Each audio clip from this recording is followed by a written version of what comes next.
ஒரு காட்டில் அழகான மயில் ஒன்று வாழ்ந்து வந்தது.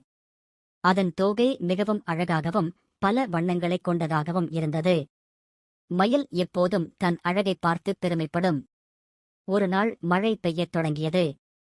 மயில் மகிழ்ச்சியுடன் தன் தோகையை விரித்து நடனமாடியது. அப்போது அங்கிருந்த குயில் ஒன்று மிக அழகாகப் பாடியது.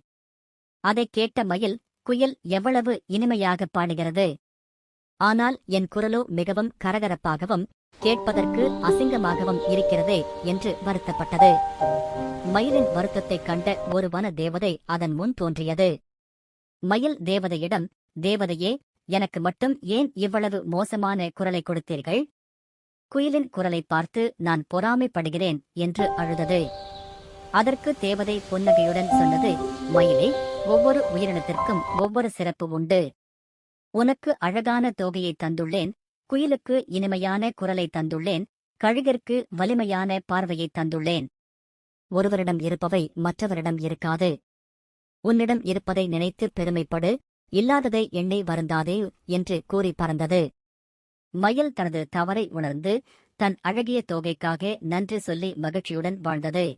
கதை பிடிச்சிருக்கா? Please subscribe rams cartoon Tamil. நன்றி.